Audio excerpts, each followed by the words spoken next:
Section 4, Chapter 15, Battle of the Black Brains. This is a reminder. This is not a history book.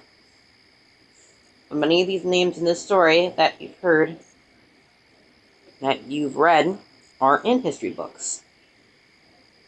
Names you know, or at least names you should know.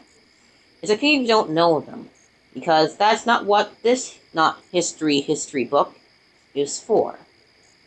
Because I'm sure you know this one. And because his name definitely comes up every February. William Edward Du Bois, or as he was known when he was younger, Willie Du Bois, or as when he was older, Webb Du Bois, because nicknames are awesome when you have 4 names.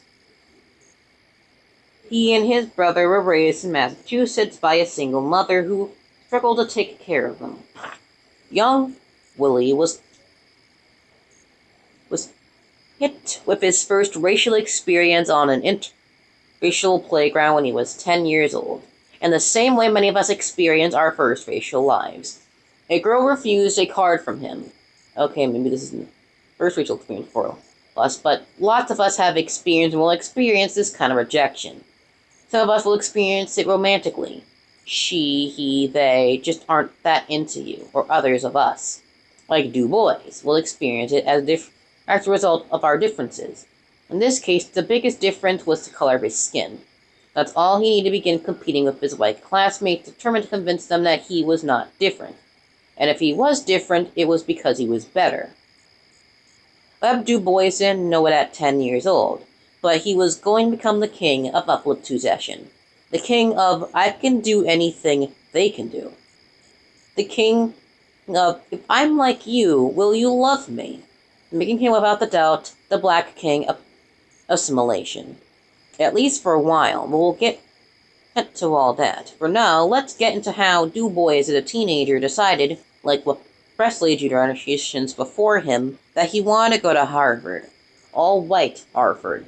But of course, that wasn't an option. So the townsfolk, good white folks, pooled their money and sent young Billy to Fisk University in Nashville, the best black school in the country and at the top when it came to teaching black people uplift succession.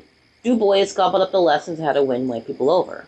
But after this time in Fisk, Du Bois was able to put assimilation into practice. His dream came true. He got into Harvard to earn a postgraduate degree.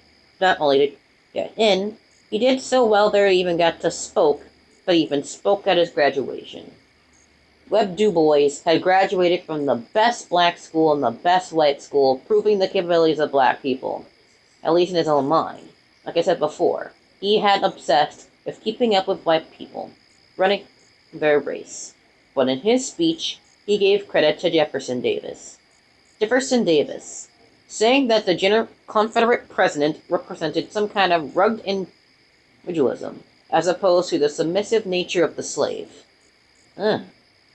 Just as John Cotton and Richard Mather had planned several generations before, these ideas were coming out of Du Bois' Ivy League classrooms, where he basically had been fed the same narrative that black people had been ruined by slavery. That they were irredeemable and desperate need of fixing, but unfortunately unfixable, which means that it's obviously exceptional and an exception. But the root of his exceptionalism, his excellence, came from his being hierarchical. It must have. According to one of Du Bois' intelligent mentors, Mutillos were practically the same as any white man. Du Bois went as far as to blame black people for being mistreated. He blamed them for fighting back, which meant he blamed them for being lynched. For instance, when white people challenged the 15th Amendment, the right to vote, by attaching an educational qualification to what was supposed to be a freedom for all, Du Bois, an educated man, found fault in the black rage, and found justification in what response to the black rage. Because black people were breaking the law by wanting white people to stop breaking the law, that they were wrong for wanting to live. And Du Bois wasn't the only man who believed that black men were bad. Booker T. Washington, the shining star at Tuskegee Institute, a college that cracked out black brilliance, believed this, and even a dying Frederick Douglass did. As a matter of fact, it took a young anti-racist black woman to set these racist men straight. Ida B. L. Barnett was an investigative tourist who did the necessary research to expose the inconsistencies in the data. In a pamphlet she published in 1892 called Southern Horrors, Lynch Law in All Its Phases, she found that a sample of 728 lynching reports, only a third of black men lynched had actually ever been charged with rape, to say nothing of those who were innocent of the charge. White men were lying about black-on-white rape and hiding their own assaults of black women. But the accusation of rape could make it easier for Southern white women to puff up and act maliciously, all in the naming of defending the honor of white women. And Du Bois didn't challenge it. Do the crime, do the time. Don't do the crime, die. I know. Webb Du Bois doesn't really sound like that awesome, but let's talk about someone else. Booker T. Washington. I raised it with him. Up to naturally strike it because there's truth, but there's more. Booker T. wanted blacks to focus on what he called blue-collar work. No, blue-collar work. Yeah, that's the word. While Du Bois was rubbing elbows in the halls of the white agency, Washington was in the fields. Well, not really. He was ahead of the greatest push for civil rights with a backdoor approach. After Frederick Douglass in 1895, Washington stepped to his place as the new leader of Black America, and through privately, he supported empowerment. What he advised was that black people publicly focus on lower pursuits, such as tending the fields, labor, common work, because he knew that would be more acceptable to white people, knew they would eat it up. Why would they? A black man saying post-slavery that black people should be happy with the bottom, because at least the bottom is a dignified start.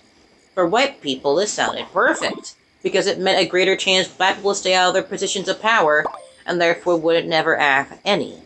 Oof, I guess Booker T. Washington really didn't sound that great either. Du Bois believed in being like white people to eliminate the threat so that black people could compete. Washington believed in thought competition so that white people wouldn't be threatened by blacks' sustainability. And there were black people who believed both men because were criticizing their assimilation ideas in the movement. They were thought leaders of their time.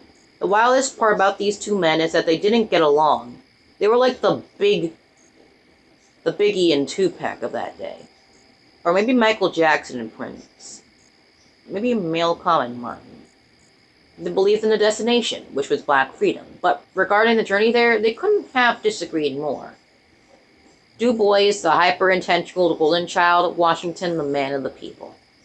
Du Bois wrote The Souls of Black Folk, who analyzed who black people really were. Washington wrote Up for Slavery, which outlined the faith and fortitude it took and takes to survive in America, coupled with the idea of the white savior. Stories featuring white people having anti-racist empathies or moments of empathy were started in the saving of black people. Quote-unquote, a saving. White savior stories were becoming a fixture in American media, and the problem with them wasn't that they were any good white people in their life. It's that the stories gave the illusion that they were more than they really were. And white people in general were once again the saviors of black people. Because of that particularity, Up to Slavery was a hit. And Du Bois couldn't take it. He couldn't stomach the fact that Washington was in the spotlight shining. Washington was even invited to the White House once Theodore Roosevelt got into office. While the always sophisticated Du Bois publicly criticized Washington, calling him old-fashioned for being so accommodated to white people, for the idea that black people should find dignity through work, and that no education was complete without the learning of a trade. Meanwhile, his own book, The Souls of Black Folk, set out to establish the mere fact that black people were complex human beings. It was in the work that Du Bois introduced the ideas of double consciousness, a two-ness, a self that is black and a self that is American. And from that he fashioned a sample set of black people who sat at the converging point. Black people to be positive representations of the case. Like, if blackness was a brand. Du Bois wanted these black people to be the ambassadors of that brand. 1 in every 10, he believed, were worthy for the job. He called them the 10th.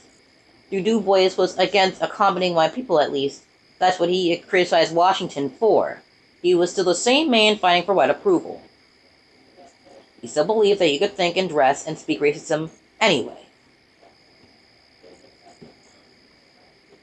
No matter what he did or said about Washington's antics and accommodation, Webb Du Bois was in fact still the emperor of uplift succession. But Du Bois would get a wake-up call. A slap in the face, not from Washington, but a man named Flores Boas, who had migrated from America he immigrated to America from Germany in 1886 because of anti-Jewish persecution. Boas was one of America's most prominent anthropologists who have been drawing similarities between the way his people were mistreated in Germany and the way black people were being mistreated in America, with each nation justifying the treatment but saying the persecuted group was naturally inferior. Same story, different book. But in 1906, when Du Bois asked Boas to come speak in Atlanta University, where he was teaching, he had no idea what it was for. Boas affirmed the idea that black people were naturally inferior, or even that they had been made inferior from slavery was false.